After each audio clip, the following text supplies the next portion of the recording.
الحمد سے والناس تک پورے قرآن کی 7 منزلیں، 14 سجدے، 30 پارے، 114 صورتیں، 558 رکوع، 6666 آیتیں، 1771 مدیں، 1274 شدیں، 3,21,250 حروف جو اللہ نے ہم پر اتارے آج تک محفوظ ہے۔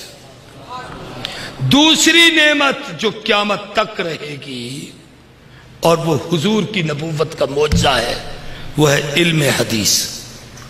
سارے کہہ دو کیا ہے؟ اونچی آواز سے بولو۔ میں کوئی بخاری کا سبق نہیں پڑھا رہا، وہ تو محدث نے پڑھانا ہے، لیکن میں آپ سے ایک بات کرتا ہوں۔ قرآن رب کا کلام ہے اور نبی صاحب وحی ہیں، اللہ نے وحی نبی پہ اتاری ہے، میرے آپ پر نہیں۔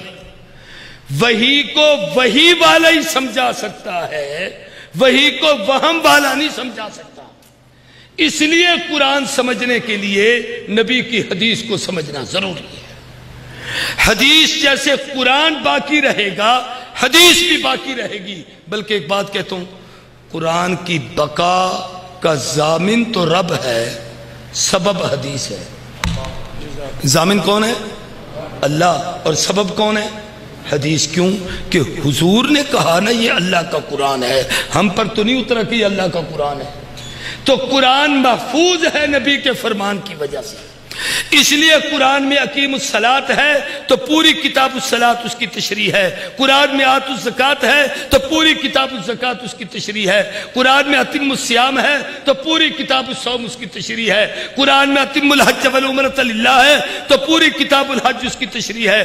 تو قرآن کی وضاحت حدیث رسول ہے، اس لیے حدیث کے بغیر قرآن کو سمجھنا ممکن نہیں۔ میں اس پر ایک چھوٹی سی بات آپ سے کہتا ہوں، جو طلباء بیٹھے ہیں، آج آپ کی بخاری شریف کی تکمیل ہو رہی ہے۔ بخاری سے ہمیں کئی سبق سمجھ آتے ہیں۔ ایک سبق تو یہ سمجھ آتا ہے کہ بغیر سند کے کوئی بات نہ کیا کرو۔ ہمارے ہاں اکثر جو باتیں جھوٹ ہوتی ہیں نا، میں کسی کو سنیا کہنا چاہتا ہوں لیکن نام نہیں بتاؤں گا۔ بخاری نے کہا خبردار، میں اپنے سے لے کر حضور تک ایک ایک آدمی کا نام بتا کے بات بتاتا ہوں۔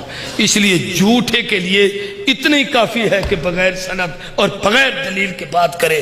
فیس بک علم سیکھنے کا ذریعہ نہیں، واٹس ایپ علم سیکھنے کا ذریعہ نہیں، ٹویٹر اور کمپیوٹر علم سیکھنے کا ذریعہ نہیں۔ علم سیکھنے کا ذریعہ وہ علم ہے جو علم نبوت تسلسل سے بھی سند آیا ہے۔ دوسری چیز بخاری نے سکھائی، پوری توجہ سے آپ کو میں سادہ سا لفظ کہتا ہوں، اس بخاری شریف کے ہر باب میں جہاں عقائد ہیں وہاں فرق باطلہ کا رد بھی ہے۔ یہی حدیث جو آپ آخر میں پڑھیں گے استاد سے، یہ کس فرقے کا رد ہے؟ معتزلہ کا۔ تو اس سے پتہ چلتا ہے کہ مسلمان پر فرض ہے کہ اپنے عقائد بھی یاد رکھے، اور وہ جو بد عقیدے ہم پر حملہ کرتے ہیں اس کے جواب بھی اس کو آنے چاہیے۔ جب تک ان کی تردید نہیں کرے گا اپنے عقیدے کی حفاظت نہیں کر سکتا۔ یہ بخاری نے ہمیں سبق سکھایا۔ اس کتاب کو یہ شرف حاصل ہے، آپ ساری دنیا کی کتابیں پڑھ جائیں، اگر بخاری نہیں پڑھی تو کوئی آپ کی آدمی آپ کو عالم نہیں کہے گا۔ عالم کی سند سب سے بڑی یہ ہے کہ آپ نے بخاری پڑھی ہے۔ استاد حدیث حدیث کی کوئی کتاب پڑھائے، وہ حدیث کا استاد تو ہے، بے شک زاد الطالبین پڑھا دے، ریاض الصالحین پڑھا دے، لیکن محدث اور شیخ الحدیث تب کہلائے گا جب بخاری پڑھائے گا۔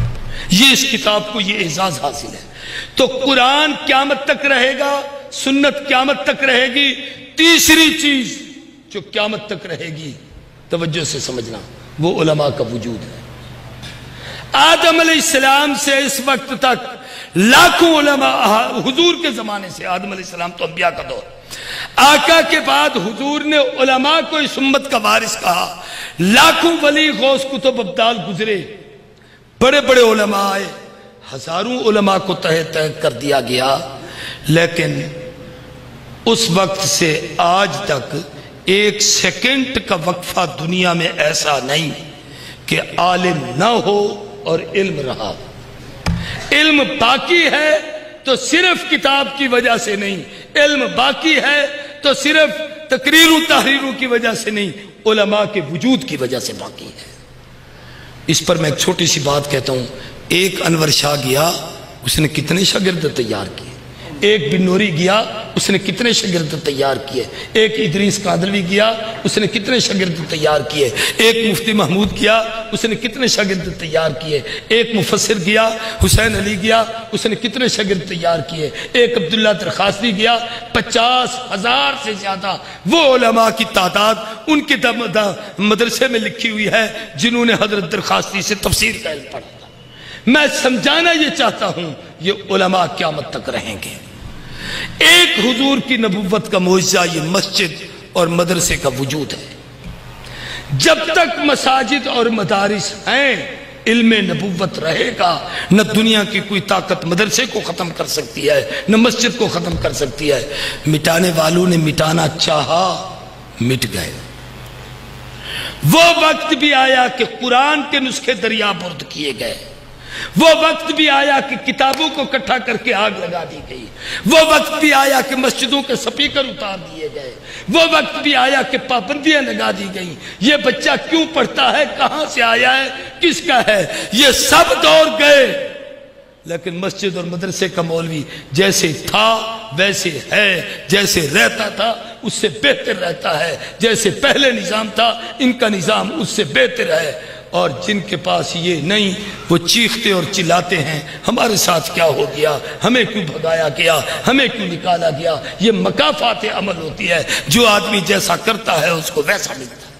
یہ مدرسہ ان نبوت کے معجزات میں سے ہے۔